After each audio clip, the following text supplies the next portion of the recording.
Hello, everybody, and welcome to our June meeting of the Healing Cooperative.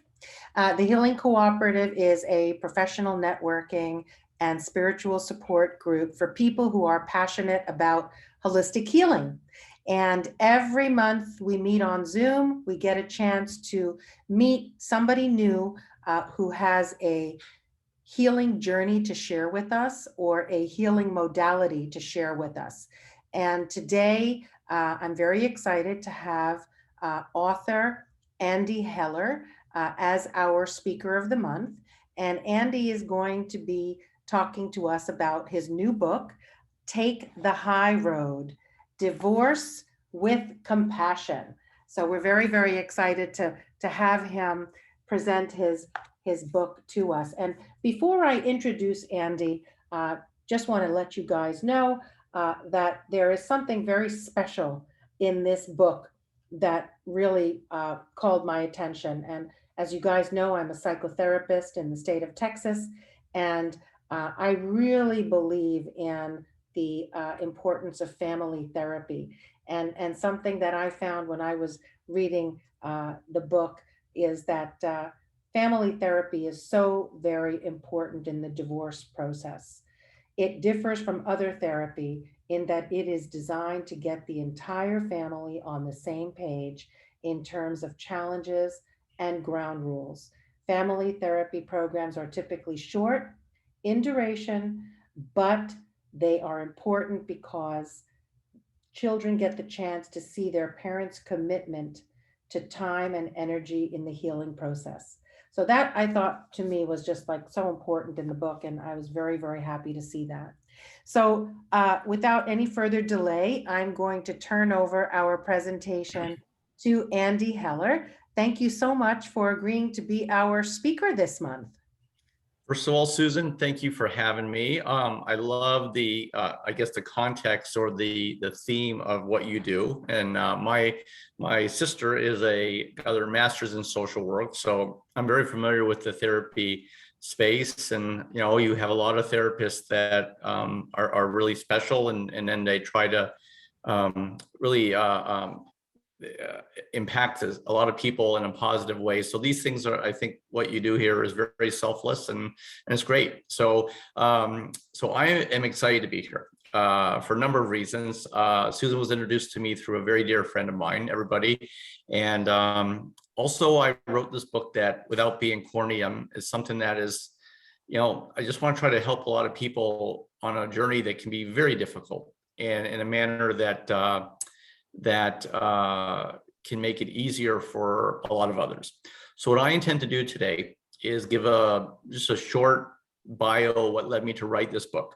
Okay, get into what's different about this book, how I think it can really help a lot of people, some great strategies and tips from the book, and then once I'm done, Susan's going to fire away some great questions at me if I don't see them posted here, and hopefully with the presentation as well as the questions, we can really help a lot of other people who, down this path. And even if this is something that is not affecting you personally, clearly we live in a society where half of marriages end in divorce. So we all know people dear to us who are going through the process, or have gone through the process, or will go through the process.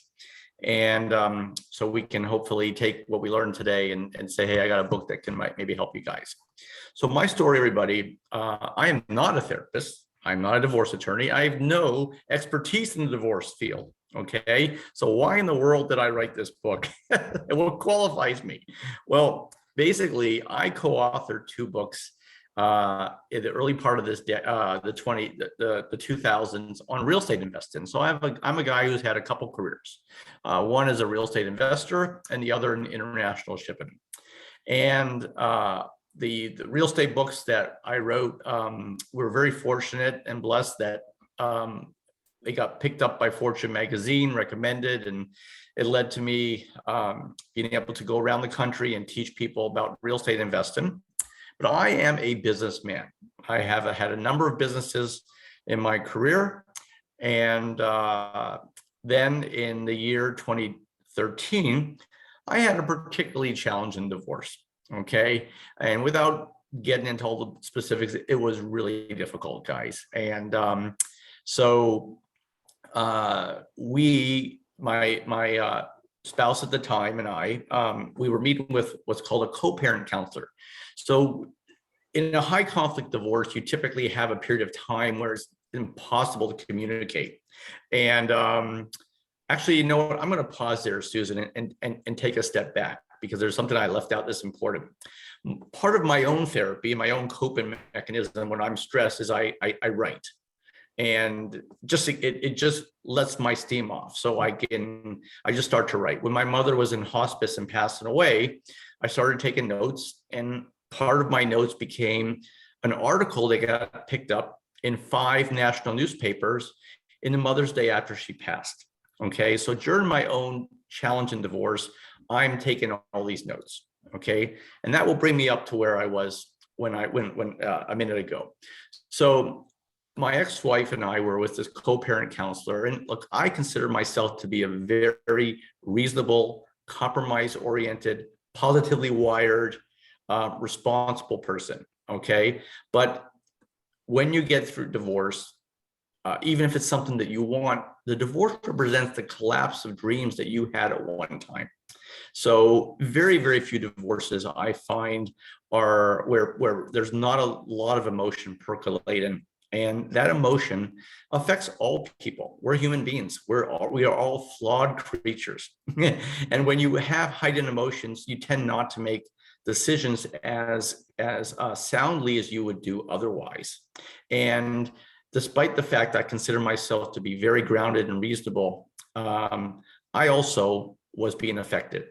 So this co-parent counselor says to my ex-wife and I, you know, both of you would benefit in it if you had individual therapy. Okay, so I went ahead and I asked her, I said, okay, I'm open to it. My sister's a therapist. I believe in it if you have the right person.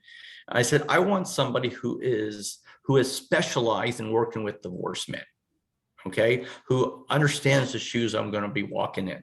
All right. And she gave me 3 names, and I called and met with one of the individuals, and she was amazing.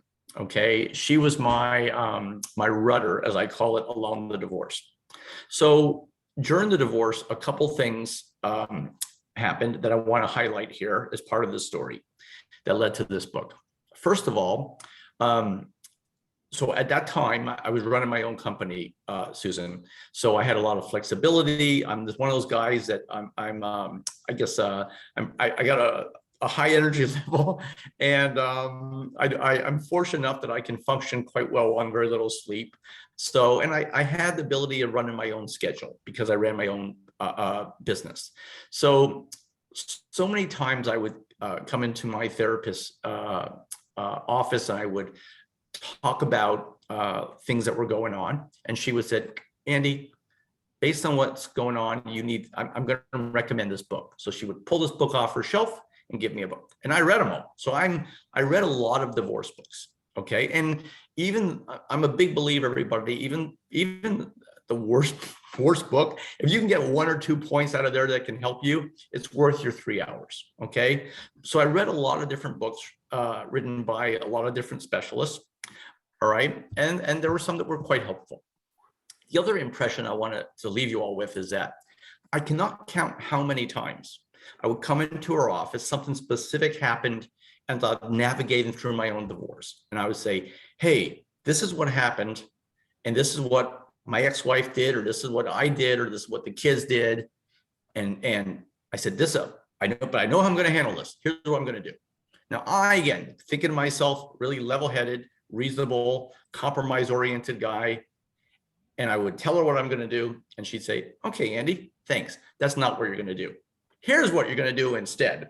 And I would hear her plan coming out of her mouth, which was very different than what I intended to do. And as I listened to her frame the right thing to do, I was amazed how many times my gut instinct was wrong. And here I am thinking, okay, I'm a pretty reasonable guy. I'm trying to control emotions through the process. Yet so many times I'm making the wrong choices. And I was very fortunate to have this special person be in my rudder.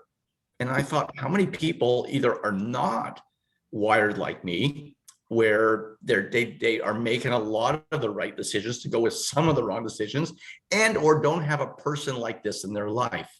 Okay. So about a year or a year and a half later, Susan, I've read a bunch of these books. I've had countless sessions with my therapist where she corrected me with what I really should be doing. And I looked at that point in my notes. I'm like, oh my goodness, I have an outline here for a book.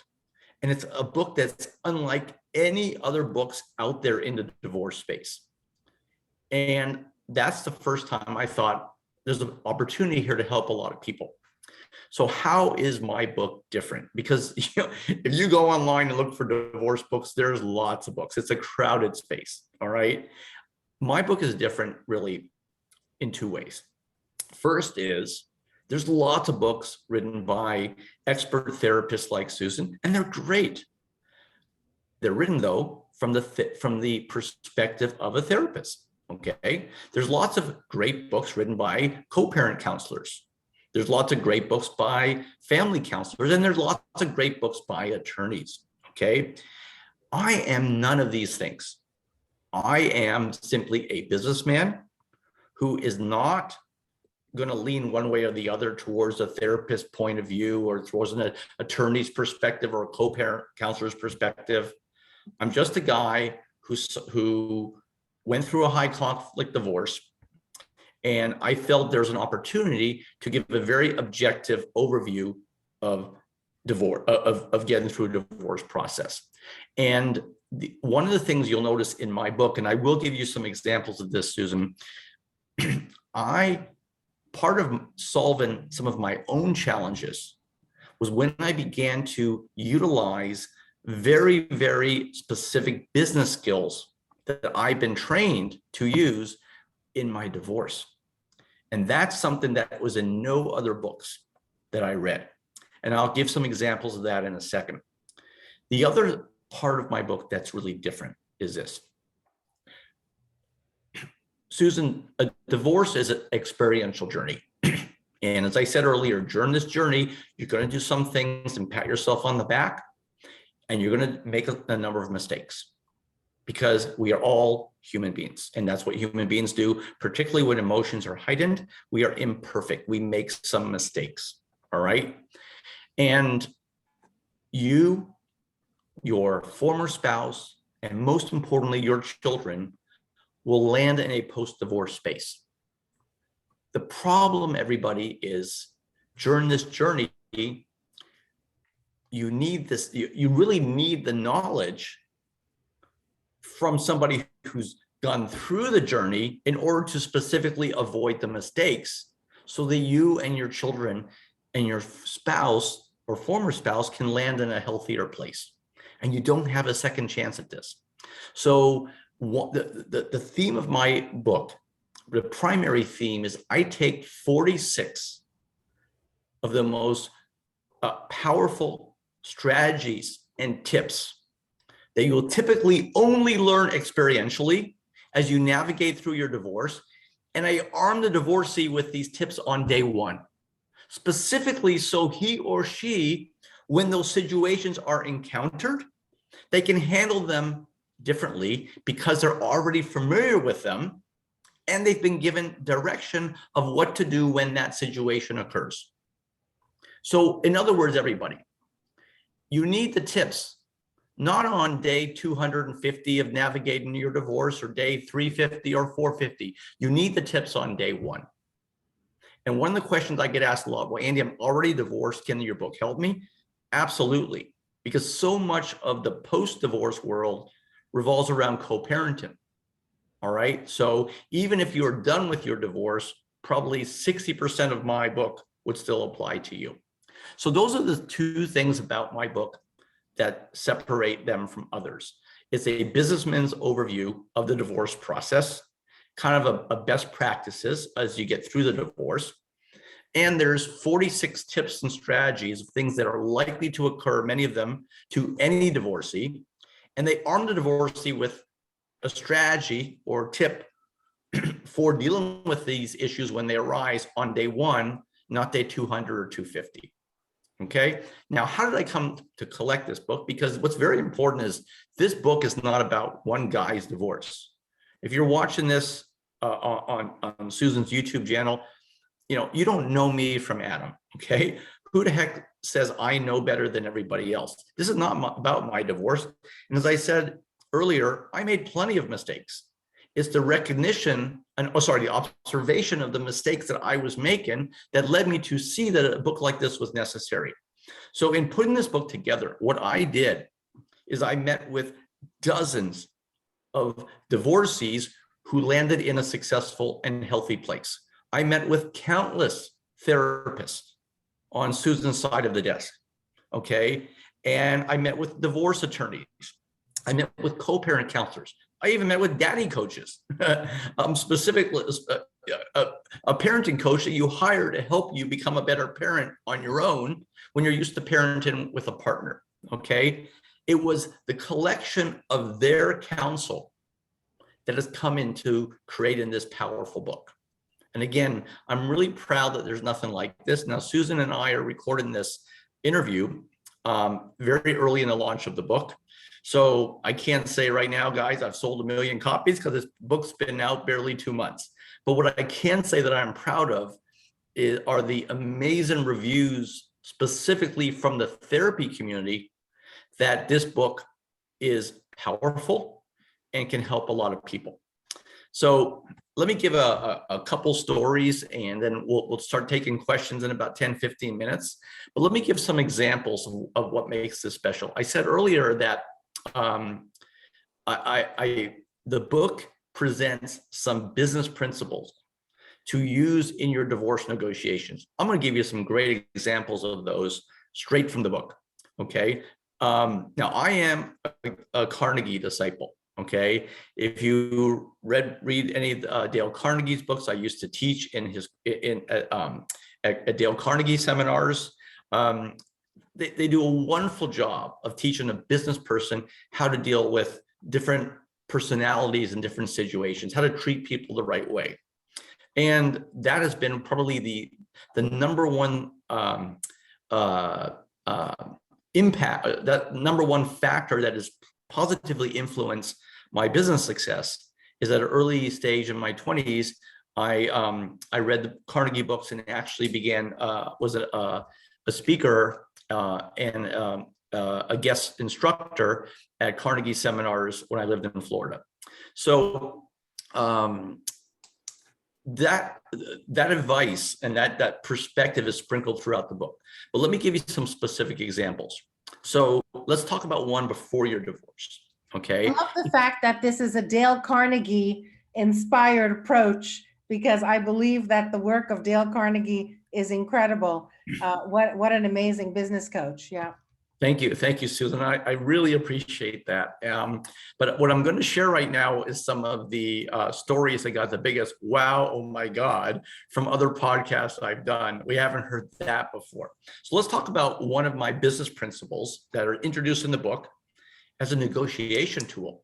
So a big problem in getting this your MSA, that's your marriage divorce document, finalized, is that, let's say you've got your attorney over here, you've got your former spouse or your current spouse, soon to be former spouse over there. Everybody's got their attorneys, all right?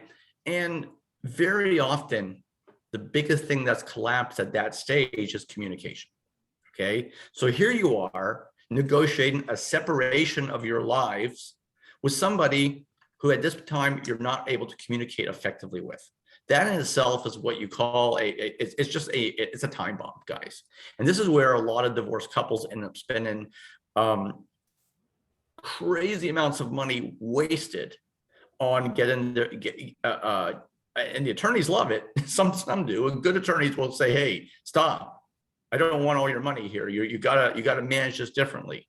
And the other problem is sometimes there's you can't control your spouse. You can't control your spouse's attorney. All right. So you can only control yourself. So one of the great tools to help accelerate getting the deal done, and helping your attorneys, the attorneys involved, to focus and save thousands of dollars is a sales tool that I've used effectively in business for many, many years, Susan.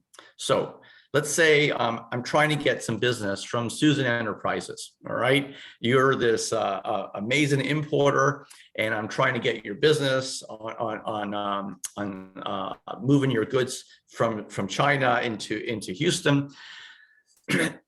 Typically, if I'm calling on you and I present you a proposal, you're going to subconsciously compare my proposal to the other company or companies that you're considering. Okay, well, Andy, I like your proposal, but I also like the proposal here from company XYZ, and you're comparing my proposal to theirs. However, if I give you two proposals, both utilizing my company, but the services are a bit different, the thought process almost always goes from considering working with Andy Heller and working with this other company to, well, Andy, tell me what's different about these two proposals. So both choices are me, not this other company. It's a very, very powerful sales strategy used when calling on companies. So here you are, you're trying to figure out what's going to get a deal done with my spouse. All right. And clearly the faster deal gets done, the more the assets are preserved, which you're going to need after the divorce. So in the book, we talk about having your attorney present and write up two different settlement offers. Even if you're not successful, the way your spouse, and her or his attorney replies and responds will give you a very good sense of what you need to do on your counter offer to get the deal done. In other words, you're going to see where his or her head is at. And you're going to see this because you gave them two different offers. Maybe one offer with a bit more money, but a bit less custodial time. The other offer, a bit more custodial time, a bit less money. So, and the response not necessarily is a one-stop shop where the deal gets done right away, but the answer will allow you and your attorney to be able to focus on a counter that can hopefully wrap this thing up and save you all sometimes tens of thousands of dollars. I'll share you another good business tool that we use in communication. Okay, and this is probably the number one challenge that I hear from divorced couples I interviewed is I can't communicate with my former partner. That's not abnormal, guys. Now, what's good news is that in most cases, most all the interviews, even the high conflict divorces, they arrived at a place where they were able to co-parent effectively. Sometimes that was a year, sometimes that was 2 years, sometimes that was 4 years. Now, you want to arrive at that place as fast as possible, of course, all right? And there are some things you can do that can both allow you to co-parent during the worst points of communication and also accelerate arriving in that landing spot that's going to make it easier on you, your former spouse, and most importantly, on your children. So here's a great business tool. A lot of times in a high conflict situation, you go and you say, hey, this is what I think we should do. The person at the other end doesn't like you. It's not going to agree with you. And you say up, he says down. You say right, she says left. You say color blue, he says color white. This is unfortunately not abnormal. We see this a lot of times in divorce at low points in communication. The problem is that if you're in that place for a year, 2 years, you still got to come to agreements, particularly when there's joint legal custody, on co-parenting issues. One of the great business tools to help you during this way, and let me just say, Susan, none of these suggestions are 100%. Taken all together, all the different 46 tips, they can absolutely help you. But there's nothing I'm going to ever share that says, oh, well, that's going to solve my divorce. No. Putting all these things together, having patience, trying to compromise, maintaining your cool, all these things together will help. Okay. But what I'm about to share right now, particularly the early feedback I've got from divorcees, has been, I wish somebody told me this years ago. So you have to adjust how you communicate when you're dealing in a high conflict situation, when anything that comes out of your mouth is resoundingly shot down. How do you do that? So let's take so you communicate by not sharing what your preference is with your former spouse, where all you do is communicate and define problems. You defer to your former spouse always to come up with a solution. Let me give you an example. Little Johnny can only do one activity. All right. Right now he's in ballet and he's in basketball. All right. And he's complaining all the time about ballet. I don't want to do ballet. All right. I want to play basketball with my buddies. But one of the parents feels that it would be good for him to be in ballet, but he's complaining about ballet. Now, being a parent, I know how this typically ends. He's not going to stay in ballet long term. Because particularly going through divorce, the last thing you want to do is hear little Johnny complain every day. So if you're the parent that feels he should abandon ballet, and you say this in an email, I think he should stop ballet, I'm hearing complaints all the time, you're going to be shot down because it's a high conflict scenario. So how do you handle this utilizing the tool that I just shared? So I'm going to type the message. Let's say, Susan, you are my former wife, and I'm observing this. I'm not going to share with you that I think he should leave ballet in favor of basketball. Hey, Susan, I don't know what's going on in your house, but I'm having, anytime ballet comes up, he's exploding. And I know that I can sure use some less stress. Do you have any suggestions for me, for us? Okay, because my guess is you're getting some of the same thing in your home. What do you suggest?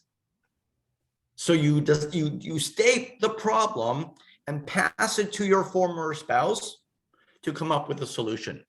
Sometimes the first answer will be exactly what you feel is best, but you allowed your former spouse to own the solution. But let's say Susan comes and says, yeah, I'm getting it too. I don't like it, but I know ballet is good for him.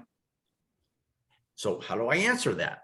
That's a step in the right direction because you already got, so sometimes these solutions take 5 steps. Don't be so impatient. You try and get it done in 1. So the positive in Susan's answer was she's acknowledging that she's getting some of the same grief in her house and she doesn't like it. So my response then would be something like, Susan, glad to hear that. I thought it was only me. So yes, I know we're both tiring of these complaints. What do you suggest? Again, coming back, you're stating what is you have in common in both email exchanges, what you said is happening, what she agreed to, but all you're doing then is restating the problem. So in this chapter, we go through a number of actual examples of conversations, including some where it takes 2 or 3 exchanges to arrive at a point where hopefully Susan is owning an answer much closer to what you want. And then at some point you can say something like, wow, this is awesome. So we are in almost full agreement about this. I still think there's a problem with that. What do you suggest? Okay. It's a very important technique because basically what you're doing is you're avoiding putting your former spouse into the position where they need to be on the defensive. Exactly. And these are business skills, guys. All right. additional communication suggestions that I can offer that in the chapters around business communication and business skills are never in your written or in your emails or texts use the words you or but. When you infer the word you, it sounds like you're telling somebody what to do. When you infer the word but, it sounds like you are demeaning what they have to say, pushing them back to what your thoughts are. It takes some training to get into a habit where you can communicate effectively without using those two words. But these will be very subtle, guys, but I can assure you in almost all cases, if you can omit or refrain from using those two words in your communications with your former spouse, the energy on the other end will be better. Another example is using what's called the time card. The time card involves pushing down the road anything that does not need to be decided right now, which is typically issues around logistics of the children, okay? Or something that is absolutely time sensitive. The use of the time card is one of the most powerful business tools, and it's very simple, guys. The premise is that if you have more time to think through an issue, you make better decisions, and you can manage the emotions that might be percolating if you're trying to decide on the spot. So again, in this chapter, we talk about when issues are arising with your ex or involving the children, putting them into two buckets. Bucket number one is things that you absolutely must decide on right now. Bucket number two is issues where you can utilize a time card and push it down the road. The beauty about children is that many times you add a week, the issue doesn't need to be discussed anymore. Come back to our ballet and basketball example. Your spouse might say, "I'm done.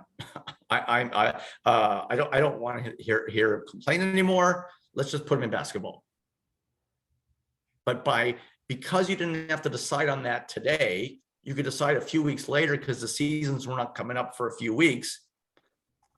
You allowed the solution to kind of just arrive on its own. But again, this involves really managing and segmenting and organizing the issues that are coming up in your divorce.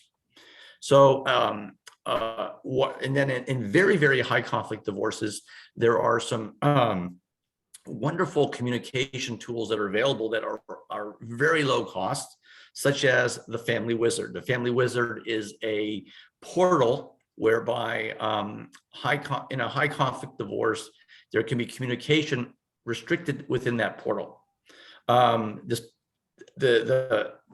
There are services like that out there that are typically like 10, 12 bucks a month. And sometimes they can even organize expenses. These portals police naughty words that you shouldn't be using in your communication. It's fantastic. So why are these why are communication tools like this so effective? Well, if you're communicating via email and it's a really high conflict divorce and you just get agitated when you hear from your ex, you're still going to see the first few lines, which may set you off completely. You don't even need to read the rest. All right. But in an example of one of these portals, the Family Wizard, you get just a notification. You have a message waiting for you from your ex. And you can choose when to go into the portal and retrieve that message. Now, I love communication tools like this for high conflict divorce. I spent a lot of time talking about this in the book. And one of the biggest benefits of these portals, besides policing the texture of these messages, is it gives the control to the spouse receiving the messages as to when he or she decides to read the messages. Now, why is that important? In a high conflict divorce, you're going to find trouble. You're going to have trouble sleeping, but you need to sleep. You need your rest because you need to be able to make good decisions and you need to be well rested so you can parent effectively on your own. Right. But in high conflict divorces, one of the biggest complaints is that people lose their sleep. All right. What's one of the best ways to be agitated and unable to sleep? Is to get an email at 6 o'clock at night that sets you off. So in the book, we also talk about not just utilizing a tool like the Family Wizard, but also when you choose to read messages from your ex. I recommend reading everything in the morning. Okay. If that's not possible, at least make a cutoff like at 3 o'clock. Why is that helpful?